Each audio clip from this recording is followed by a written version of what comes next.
this little video, which is a video that I promised I would do to talk about the shifter mods that I have done in my Focus RS. If you have been watching my videos recently, you will know that I did the last piece of the puzzle, as I have been calling it, of shifter mods on my Focus RS, which was the transmission cable bracket bushings under the bonnet.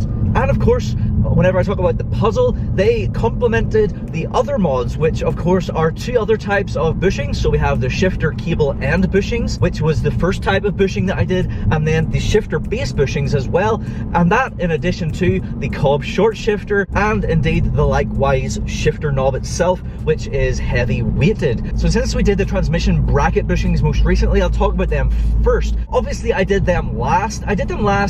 Kind of because I thought that they would have the least amount of effect. I prioritized all the other mods for the shifter because I thought they would be more impactful. The first like trilogy of shifter mods that I did, like probably over a year ago maybe now, was the shifter cable end bushings, the heavy weighted shift knob from Likewise, and the COBB short shifter. And I thought that was a fantastic trilogy of shifter mods. It really made a big difference, and I kind of was expecting that, and I was not disappointed. So then this year I decided I would complete the puzzle and I would get the rest of the bushings done, doing the shifter base bushings and then of course the shifter cable bracket bushings. When I first went out for a drive, having done the cable bracket bushings, I was actually quite surprised by just how much of a difference they made. They really did like crisp everything up as they were purported to do. And I must admit, if I was redoing the whole shifter mod stuff, I would probably do it almost maybe first, or at least at the same time as the cable end bushings, because they really are a fantastic upgrade.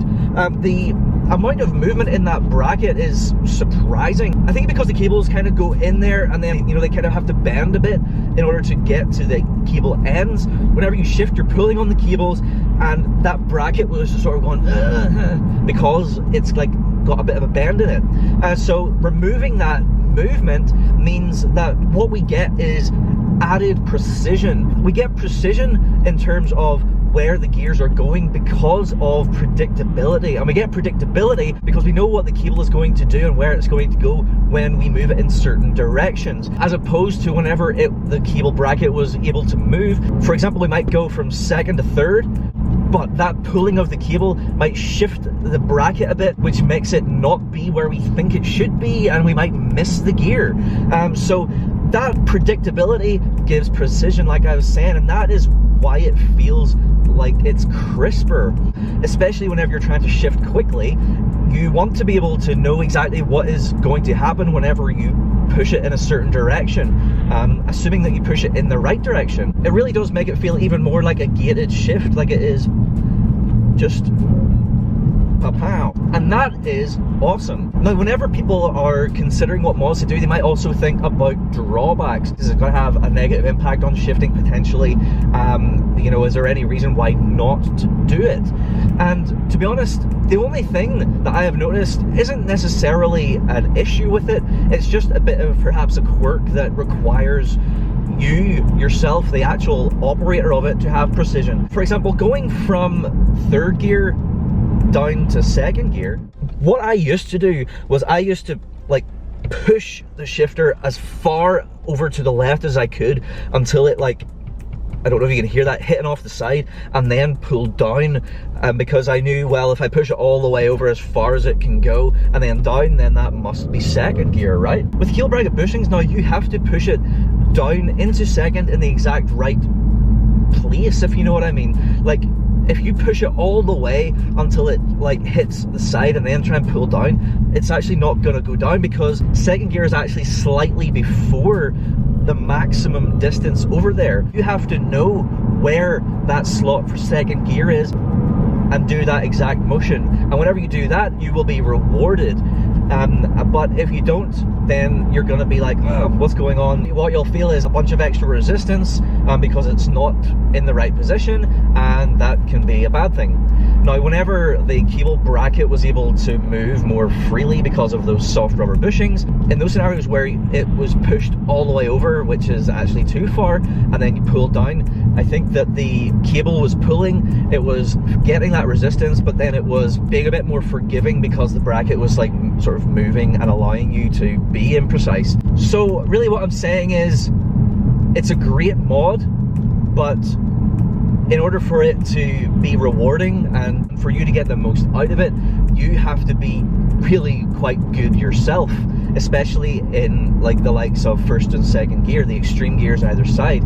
So I mean, I worked that out the first time I drove it, and I'm like totally used to it now. So now, instead of going all the way over until I feel it like hitting off the side and pulling down, I just go boom, because I know exactly where that gear is and where I need to put the shifter, like right there in the second gear, no problem.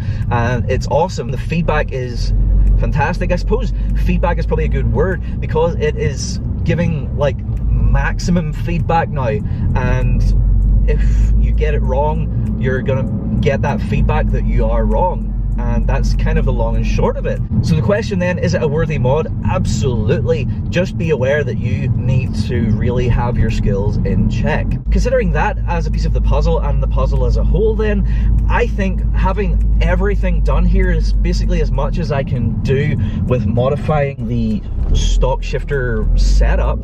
I would say it's absolutely fantastic, and you should definitely consider doing it if you haven't already. Driving a car with a bunch of performance and trying to get the most amount of that performance out of it, I think having, you know, the most crisp, solid shift experience is just exactly what you want to do. So I would say definitely do all of them if you can, if you have the budget and patience and whatever to get it done. Go for it, you will not be disappointed. Or if you want to minimize the amount that you're spending, or minimize the amount of like work that you have to do, then I would certainly put them in a priority list of which ones to go for. So I would say cable end bushings and shifter bracket bushings, get them both and do them at the same time. One minor issue that I had was, because I already had the solid cable end bushings, in order to, you know, get the cables up and out of the way to get the bracket out to do the bushings in it, I had to pop the cable ends off the ball ends, and the solid shifter cable end bushings are, you know, significantly stiffer and therefore more difficult to pop off. Obviously, if you're doing both of them at the same time, then you won't have that issue. So I would say definitely do them at the same time while you're at it. And they're, of course, they're not that expensive, so why not? And as far as the shifter base bushings, I would say they have the least amount of impact. I would say, you know, they're not really essential. I mean, it's like a very small improvement. It's definitely an improvement, but a very, very small improvement. So if you don't want to spend the money on them and the hassle of doing it, because as far as like the amount of work to get underneath there and do that, they're probably the most work out of all of the bushings to do. So the most amount of work, the least amount of improvement. I would perhaps leave them off your mod list if you know, like I was saying, if you don't really want to spend the money and the time doing them. But that being said, they're not super expensive, and if you want the maximum, then just go ahead and do them. I really do think a short shifter like the COBB that I have, or indeed any of the other ones, you know, AirTech, Mountain, whatever, is 100% worth doing as well. The through length from stock is quite long, so doing that is a big improvement. Now, whenever you do that, that does introduce quite a bit of heaviness moving the shifter, which can slow you down. You have your positive and then you have that negative, so it kind of, you know, cancels each other out in a way. But then adding the heavy weighted shift knob, and I'm not talking about just, you know, a little bit of weight, I'm talking about like properly heavy like this one. It really negates the negative that you get from doing the short shifter, and just makes everything work in harmony. So I would say, if you're going to do the short shifter, do the heavy weighted knob as well at the same time. So there's a couple of bushing sets and a couple of other shifter mods that should be done at the same time. You need to consider them as like combinations of mods, and I would probably prioritize the short shifter and the heavy weighted knob over the bushings. So if you only want to do a couple, do them, and then maybe add the bushings later, but like I said, do them together. That's pretty much it. That's like the priorities. That's how I would do it if I was gonna do it again. But ultimately, I think it's a great setup having all of these things, having all 3 sets of bushings, having the quick shift and the heavy weighted knob. I think everything together, they really work in harmony, and this is the way that I want my shifter to be and how I want my shifter to feel. The question then now is, having completed this shifter puzzle, as it were, what is there to do next with regards to the shifter? The only things that I can think of doing beyond what I've done are quite extreme. So you can change the entire shifter assembly. That's not an inexpensive thing to do. The most hardcore thing that I can think of then beyond that is to get like a sequential gearbox. So I know that Quaife do one, but that is a very hardcore way to go, and I'm not really too sure if that would suit this type of through the town type of driving where you're having to do a lot of shifts and a lot of low speed driving. It's more of a race car type setup, so I'm not really sure if that would be worth it. So that's the question that I'm putting out to you. Throw a comment down below what you think. Should I keep going and do one of these more extreme shifter setups, or should I stick with what I've got? I mean, I think it's pretty good, but what do you think? Have you done anything that I've missed with regards to the shifter mods? Let me know in the comments down below. I would love to hear from you and to get a discussion going. I hope you enjoyed this little bit of chat. I hope you enjoyed this video. Thank you so much for watching. Please do like, share and subscribe for more content to come very, very soon. Thank you once again. Goodbye.